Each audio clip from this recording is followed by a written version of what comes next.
스란두일은 어둠숲의 요정들을 다스리는 왕이자 반지 원정대의 일원인 레골라스의 아버지였습니다. 오늘은 영화에서의 활약 덕분에 일반인들 사이에서도 인기가 많은 스란두일의 일대기를 알아보도록 하겠습니다. 제1시대가 끝나고 벨레리안드 땅이 가라앉자 가운데 땅에 남아있기 원하는 놀도르와 신다르 요정들은 청색 산맥 근방의 린돈에 정착하였습니다. 이 요정왕국은 놀도르 요정왕 길갈라드가 다스렸습니다. 그런데 일부 신다르 요정들은 놀도르 요정의 지배를 받기를 거부하고 동쪽으로 떠나버렸습니다. 이들 중에는 오로페르와 그의 아들 스란두일이 있었는데 이들은 안개산맥 너머의 초록숲에 도착하였습니다. 초록숲에 살던 실반 요정들은 오로페르를 자신들의 왕으로 추대하였고 이렇게 요정들의 숲의 왕국이 건립되었습니다.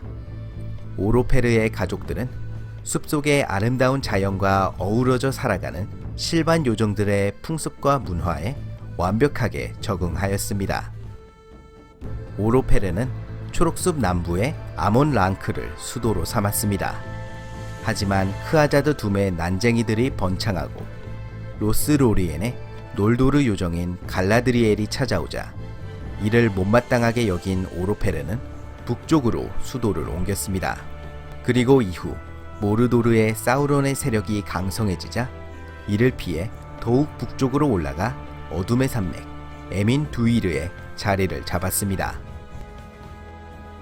제2시대 말 사우론의 세력에 맞서 길갈라드와 엘렌딜이 주축이 되어 요정과 인간의 마지막 동맹이 결성되었습니다.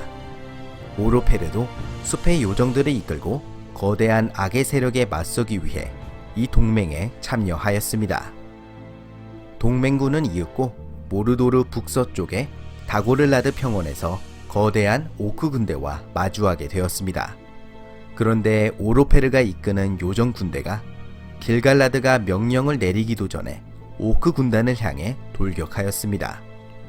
오로페르는 놀도르 요정인 길갈라드의 지휘를 따르기를 거부했고 휘하의 실반 요정들도 독자적인 행동에 익숙하였기 때문이었습니다. 실반 요정들은 용감한 전사들이었지만 오크들의 인해 전술에 밀려 큰 피해를 입고 말았고 오로페르는 전사하고 말았습니다.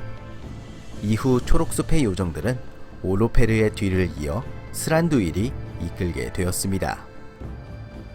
7년간의 긴 전쟁 끝에 마침내 사우론은 패망하고 동맹군은 승리를 쟁취하였습니다. 그러나 동맹군의 피해는 막대하였고 특히 숲의 요정들은 오직 3분의 1만이 살아남았습니다. 스란두일은 이들을 인솔하여 초록숲으로 돌아갔습니다.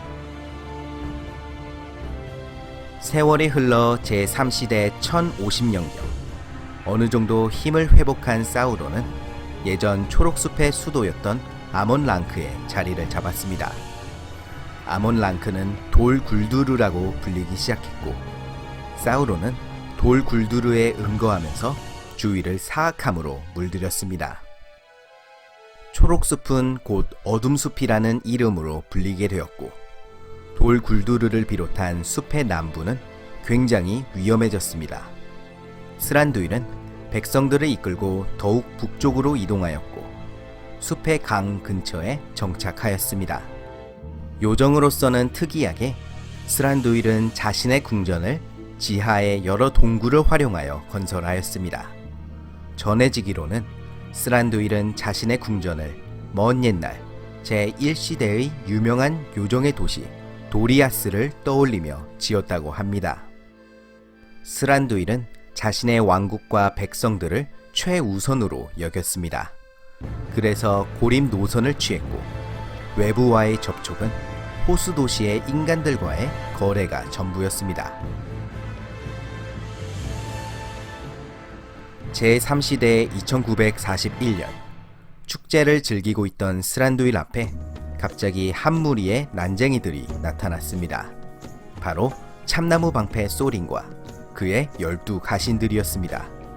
소린은 자신들의 여정의 목적을 밝히기를 거부하였고, 스란두일은 난쟁이들을 끌고 자신의 궁전으로 돌아가 지하 감옥에 가두었습니다. 그러나 소린 일행은 곧 호빗 빌보의 도움으로 탈출할 수 있었습니다. 얼마 후 스란두일은 용 스마우그가 호수 도시를 습격하던 도중 화살에 맞아 죽었다는 소식을 듣게 되었습니다. 평소 보석에 관심이 많았던 스란두일은 아무도 지키는 이가 없을 보물들을 얻기 위해 요정들을 이끌고 외로운 산으로 향했습니다. 도중에 호수 도시의 인간들이 도움을 필요로 한다는 소식을 들은 스란두일은 그들의 지도자인 바르드와 만났습니다.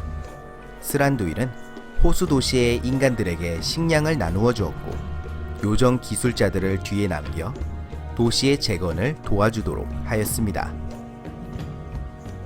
스란두일과 바르드는 함께 군사들을 이끌고 외로운 산에 도착하였습니다. 그런데 뜻밖에도 소린과 난쟁이들이 이미 외로운 산과 모든 보물들을 차지한 상태였습니다. 바르드는 스마우그가 파괴한 호수 도시의 재건을 위해 보물을 나누어 줄 것을 소린에게 요청하였지만 소린은 거부하였습니다. 스란두일은 바르드와 함께 외로운 산을 포위하였습니다. 그러자 며칠 후 무쇠발 다인이 이끄는 철산의 난쟁이들이 소린을 구원하기 위해 도착하였고, 인간 요정 연합군과 난쟁이 군대가 서로 대치하는 일촉즉발의 사태가 벌어졌습니다. 그런데 그 순간 마법사 간달프가 스란두일과 바르드, 다인에게 위급한 소식을 알렸습니다. 바로 안개산맥과 회색산맥의 오크들과 와르그의 대군세가 볼그의 지휘 아래 외로운 산으로 진군해 오고 있다는 것이었습니다. 간달프의 중재하에 요정, 인간, 난쟁이 군대는 힘을 합치게 되었습니다. 곧 오크와 와르그의 대군이 도착하였고, 이렇게 5군대의 전투가 시작되었습니다. 요정, 인간, 난쟁이 연합군은 불리한 상황에서도 용감히 싸웠고, 마침내 거대한 독수리들과 베오른이 참전하였습니다. 베오른은 오크 대장 볼그를 죽였고, 마침내 5군대의 전투는 연합군의 승리로 끝이 났습니다.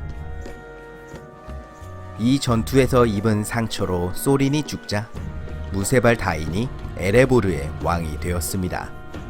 다인은 함께 싸운 호수 도시의 인간들과 에레보르의 보물을 나누었습니다.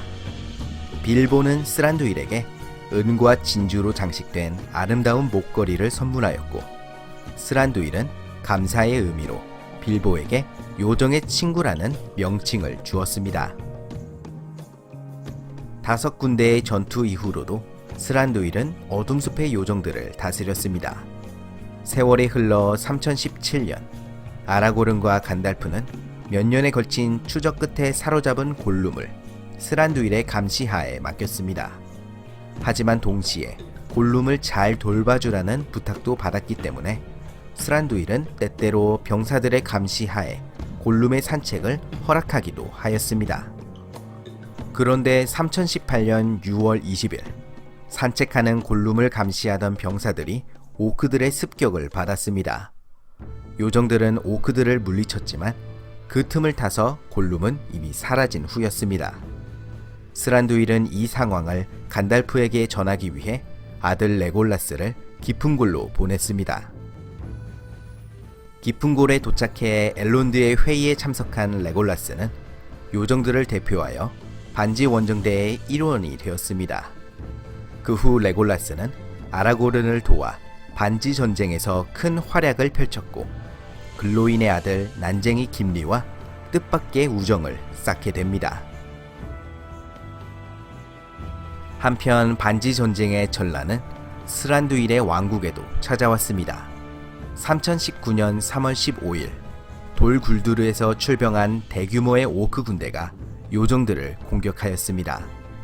치열한 전투가 벌어졌고 많은 나무들이 불에 타버렸습니다. 하지만 승자는 스란두일이었습니다. 이윽고 절대반지의 파괴와 함께 사우론이 패망하자 갈라드리엘과 켈레보른이 돌 굴두르를 파괴하고 숲을 정화하였습니다. 켈레보른과 스란두일은 숲 한가운데에서 만나 어둠 숲을 개명하여 에딘 라스갈렌, 즉 초록잎의 숲이라고 하였습니다. 스란두일은 북부 지역을 자기 영토로 삼았고 켈레보르는 남부 지역을 차지하고 그곳을 동로리엔이라고 불렀습니다. 두 영토 사이의 광대한 숲은 베오른족과 숲속 사람들에게 주어졌습니다. 전쟁이 끝나고 평화의 시대가 도래하자 레골라스는 숲을 떠나 남쪽으로 내려가 곤도르의 이실리엔에 정착하였습니다. 하지만 스란두일은 여전히 초록잎의 숲에 남아 자신을 따르는 요정들을 지혜롭게 다스렸을 것입니다.